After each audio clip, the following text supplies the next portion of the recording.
Hi everyone. A mixed methods research design is an approach to collecting and analyzing both qualitative and quantitative data in a single study.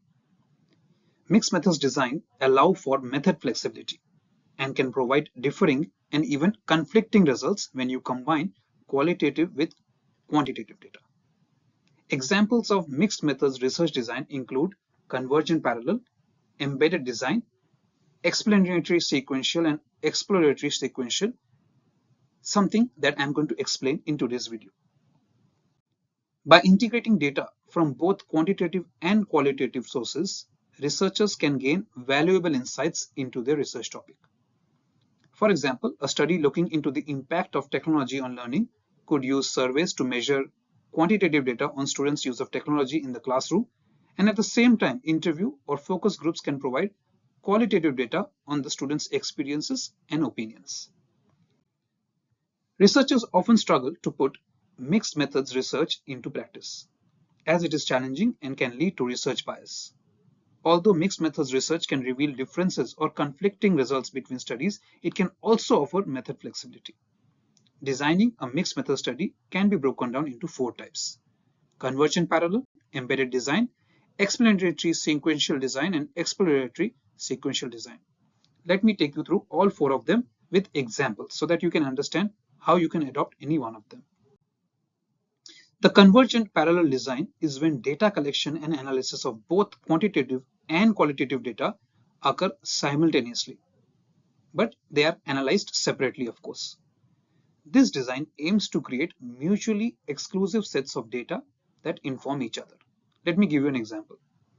So you might interview people who live in a certain neighborhood while also conducting a survey of the same people to determine their satisfaction within the area.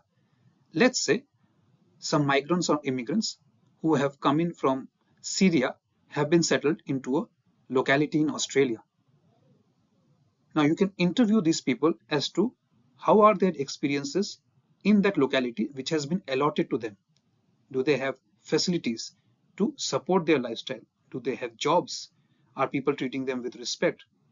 So you can collect quantitative data as well as qualitative data of the same people. Let's take the other design. So embedded design. This is when the quantitative and qualitative data are collected simultaneously, but the qualitative data is embedded within the quantitative data. So this design is best used when you want to focus on the quantitative data, but you still need to understand how the qualitative data further explains it. So let me take an example. So you want to survey students about their opinion of an online learning platform, and you conduct individual interviews to gain further insight into their responses. So an example could be that because of when COVID came in, let's say nursing education, which requires practical components of learning, was shifted completely online. Now you want to interview the nursing students as to how they went about learning, fully relying on online learning components. But you want to gain further understanding as to why they struggle. So not only getting their satisfaction level on a Likert scale ranging from 1 to 5, or from somewhat agree to somewhat disagree or completely satisfied to not satisfied at all, but you also want to gain their understanding or gain their perception about why they were not satisfied, or why they were struggling, or why they were happy about online learning. So you can do that within the same design, research design. So using one survey instrument. Then we have the explanatory sequential design. So in this kind of a design, quantitative data is collected first, and then you follow it up with qualitative data. This design is used when you want to further explain a set of quantitative data with additional qualitative information. Let's take an example. So you want to survey employees in a company about their satisfaction with a job. However, you want to carry out follow-up interviews to gain more information about why they responded the way they did.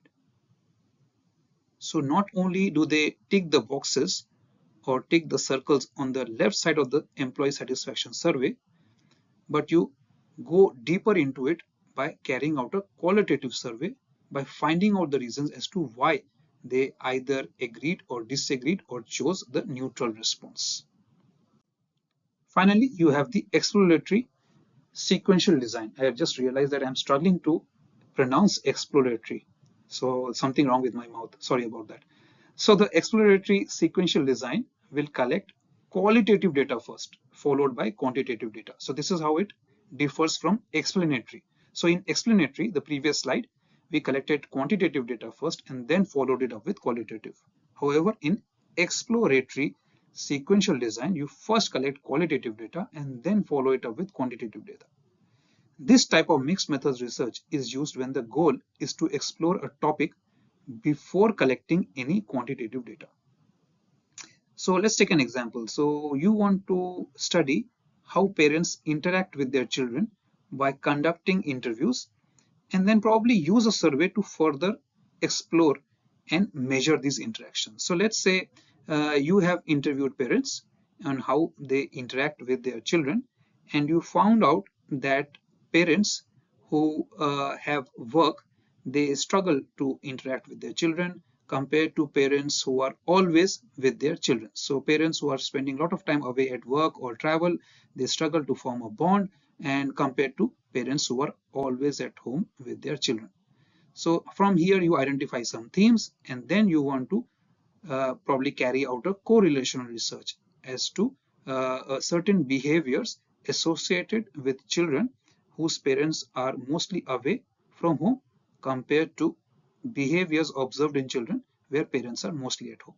So you initially conducted a qualitative survey to find out certain themes, and then you choose a theme to probably carry out a quantitative correlational research to explore certain behaviors in children and how that is correlated to parents staying away or at home. So I hope you found this video useful. In my further videos or my future videos, I'm going to talk about strengths of mixed methods research. I'm going to talk about challenges of mixed methods research, and then talk about the frameworks you may adopt in mixed methods research as well. I try to keep these videos short so that you don't get too bored and you can watch or hear them while you are studying for your research studies. Thank you for watching today's video. Please like, comment, share, and subscribe. And I will see you soon with my next video. Bye for now.